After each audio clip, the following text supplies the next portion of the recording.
Hello guys and welcome back, and I have an issue.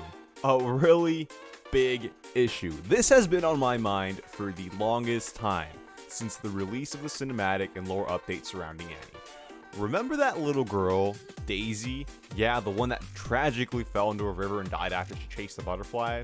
Well, I've got some news for you. I'm pretty sure that's Daisy, Ivern Sentinel. Now wait. Dude, don't click off just yet. Yes, I know it seems a little crazy and maybe into the realms of crackpottiness, and I've heard rumors that, or I'm pretty sure it's not a rumor, but somebody from Riot actually confirmed it wasn't.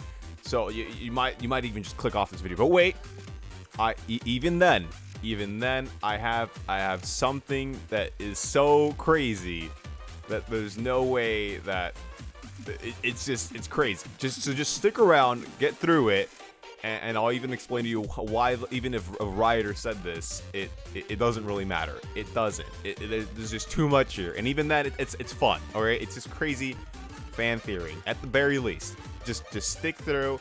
I'll explain the Rioter part in a bit. All right, but I want you to think about it for just a second. Just think about it for a second. There is no way in hell that Riot would leave all this highly specific information out in the open and act like it's just one big coincidence. And to be honest, there can't be coincidences. They've created the story and can change it at will if they please at any moment. So at the very least, I'm just thinking too hard into this, and I should have just gone to sleep rather than just make this entire video at 3:21 a.m. And Riot, you can use this entire elaboration I'm going to make and use it to intertwine the lives of these champions. So, hey Riot, call me.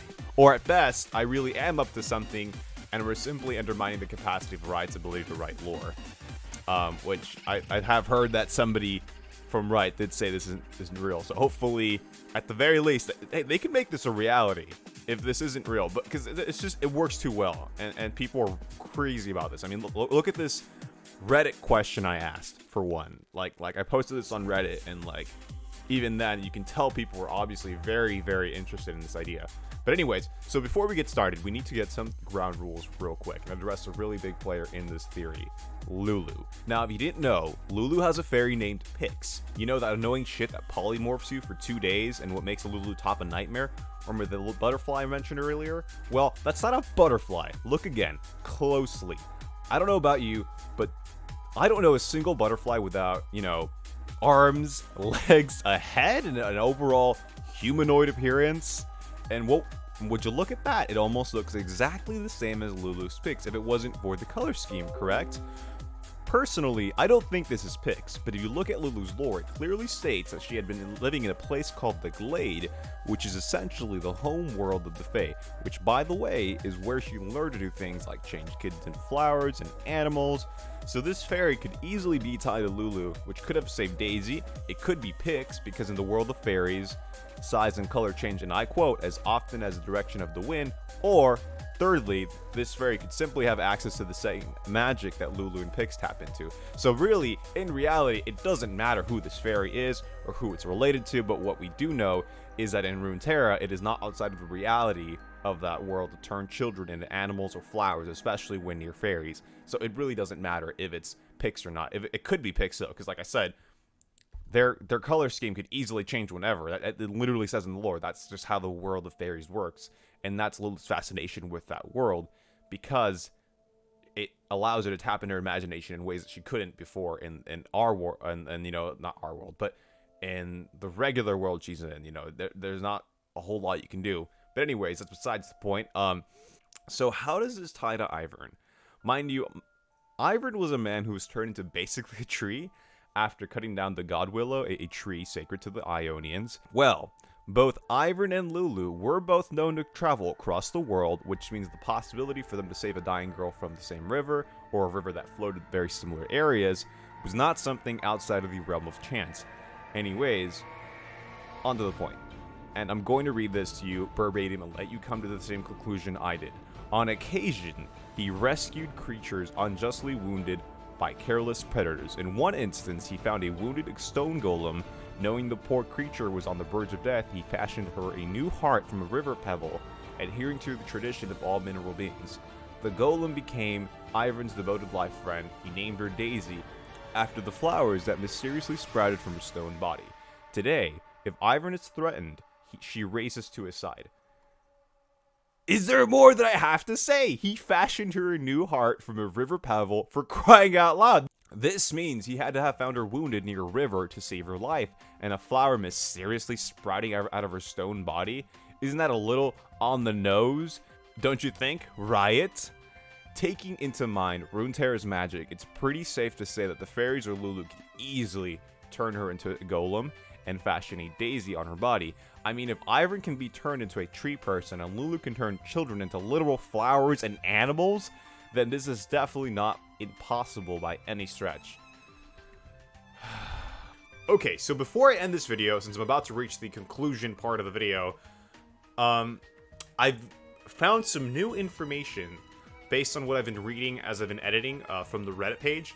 It seems, though, that Riot has had occasions or points in time, such as Jinx and Vi, where people have had a theory of some sort of correlation between one champion and the other, or several champions, and they've actually said that they're not in any way related, and then later in the future, backtracked on those statements. So something that's something that happened with Jinx and Vi.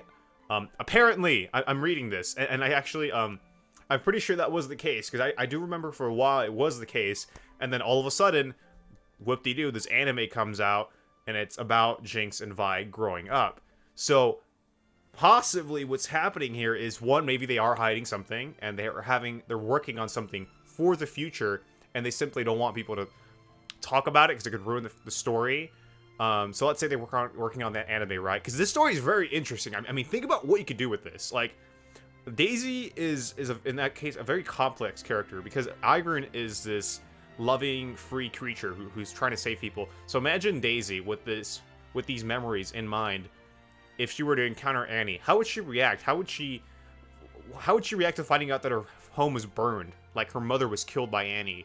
This peaceful, all-around, kind, gentle creature all of a sudden just goes on a rampage. It becomes very violent when she encounters Annie, because she knows what Annie did, most likely what happened to her home, but she's a Sentinel. She's not that little girl anymore. I don't know if Daisy and Ivern can communicate. I'm guessing they can't even telepathically communicate, but he's just such a whisperer of nature, sort of, that it doesn't really matter. He kind of just understand. He's kind of very empathetic of any creature. But it would be interesting in an anime or in a show or whatever to watch what would happen to Daisy if she were to encounter Annie. I mean, think about this gentle, peaceful creature all of a sudden just going on a rampage, becoming very violent or aggressive. And Ivern's completely confused. He doesn't know what the hell is going on, because he's known Daisy his whole life up until this point. So I don't know if I'm just crazy here, or if that is exactly what's going to happen, or something similar to that is going on, and that's why they're keeping it so hush. Like I said, I haven't seen any official statements from Riot. I haven't bothered looking, to be honest, but based on some of the people, on quite a few people saying Riot has come and said no before, I'm guessing, I don't think they're lying. It's enough people for me to think, okay, maybe that probably did happen. But like I said, they can easily change the story at any point in time that they want. They've done this hundreds of times with different champions. So they could obviously pull a Jinx Vi where they said one thing and they backtrack in the future when they decide to actually change the story around. Or, like I said, it's all about the fans. For League of Legends, it's always about the fans and kind of what they're into and what they want. So a lot of times, if this story is that interesting, they might even if they've never had this idea, which I don't think so. I feel like it's very on the nose for them to miss out on this.